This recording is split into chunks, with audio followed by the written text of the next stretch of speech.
Brother 2 coffee. ಮತ್ತೆ ಹೆಂಗ್ ನಡೀತಿದೆ ನಿನ್ ಶಾರ್ಟ್ ಫಿಲ್ಮ್ ಕೆಲಸ? ನಡೀತಿದೆ, ಅದೇ ಸ್ವಲ್ಪ ಹೀರೋಯಿನ್ಸ್ಗಳು ಆರ್ಟಿಸ್ಟ್ಗಳದೇ ಸಮಸ್ಯೆ. ಏನಂತಾರೆ ನಿನ್ ಹೀರೋಯಿನ್ಸ್? ಅವ್ರೇನಂತಾರೆ, ಅವ್ರ ಡಿಮ್ಯಾಂಡ್ಸ್ಗಳೇ ಜಾಸ್ತಿ ಆಗ್ತದವು.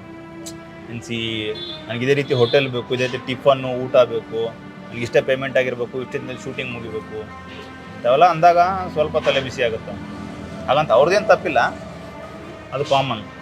ನಾವು ಹೊಸದಾಗಿ ಮಾಡ್ತಿರ್ತೀವಲ್ಲ, ಯಾರು ಪ್ರೊಡ್ಯೂಸರ್ಸ್ ಅಂತಿರಲ್ಲ, ನಾವೇ ದುಡ್ಡು ಹಾಕೊಂಡು ಮಾಡ್ತಿರ್ಬೇಕಾದ್ರೆ ಸ್ವಲ್ಪ ತಲೆ ಬಿಸಿ ಅನ್ನಿಸ್ತವ. ಅದು ಬಿಟ್ಟರೆ ಮತ್ತೇನಿಲ್ಲ, ಬೆಳವಣಿಗೆ ಟೈಮಲ್ಲಿ ಅದೆಲ್ಲ ಕಾಮನ್. ಬ್ರದರ್, ನಿಮ್ಮ ಕಾಫಿ ರೆಡಿ.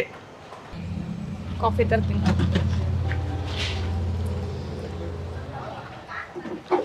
ಈ ಕಾಫಿ ಅಲ್ಲ ತಾನೆ, ಕಾಪಿನ ಚಂದು? ಕೊಡ್ತೀನಕ್ಕ ಕಾಫಿ ಕೊಡ್ತೀನಿ.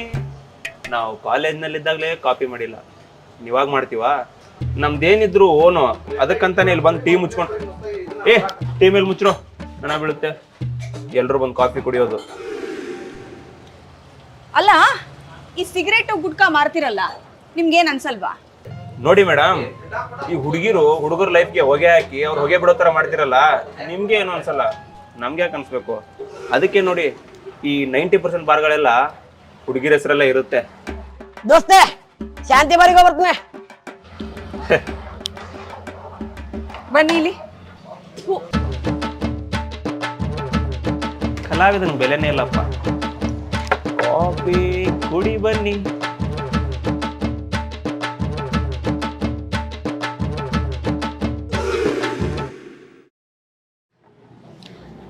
ನೀನ್ ಈ ಸಿಗರೇಟ್ ಸೇದಲ್ವಾ? ನಮಗವೆಲ್ಲ ಬೇಕಾಗಿಲ್ಲಪ್ಪ. ನಮ್ಮನ್ನೇ ನೋಡಿಕೊಂಡು ನಮ್ಮನ್ನೇ ಫಾಲೋ ಮಾಡೋಂಥ ಸಾವಿರಾರು ಜನ ಇರ್ತಾರೆ. ಅಂಥವ್ರನ್ನ ಮರಳು ಮಾಡಿ ಅಲ್ಲ, ಅಂಥವ್ರಿಗೆ ಮಾರಲ್ ಆಗಿ ಬದುಕಬೇಕು ಅಂತ ಹೇಳ್ಕೊಂಡು ಮುಂದೆ ಅವಶ್ಯಕತೆ ಬಿದ್ದರೆ ನೋಡೋಣ. ಆದ್ರೂ ಇತ್ತೀಚಿಗೆ ಜನ ಸ್ವಲ್ಪ ಡ್ರಿಂಕ್ಸು ಸಿಗರೇಟು ಅಂತ ಅಡಿಕ್ಟ್ ಆಗ್ತಿಲ್ವಾ? ಈ ಸಿನಿಮಾ ಸ್ಟಾರ್ಗಳೆಲ್ಲ ಸೇರಿ ಈ ಗುಟ್ಕಾನ, ಈ ಸ್ಪೋರ್ಟ್ಸ್ ಮನ್ಗಳೆಲ್ಲ ಸೇರಿ ಈ ಡ್ರಿಂಕ್ಸನ್ನು ಪ್ರಮೋಟ್ ಮಾಡ್ತಿರ್ಬೇಕಾದ್ರೆ ಜನ ಅಡಿಕ್ಟ್ ಆಗೋದು ಕಾಮನ್. ಕಾಫಿ ಕುಡಿ ಬ್ರದರ್. ಮುಚ್ಕೊಂಡ್ಯಾ? ಹಾ, ಅರೆ ಟೀ ಮೇಲೆ ನನ್ನ ಬೀಳುತ್ತಂದೆಲ್ಲ, ಟೀ ಮುಚ್ಕೊಂಡ್ಯಾ ಅಂತ ಕೇಳಿದೆ.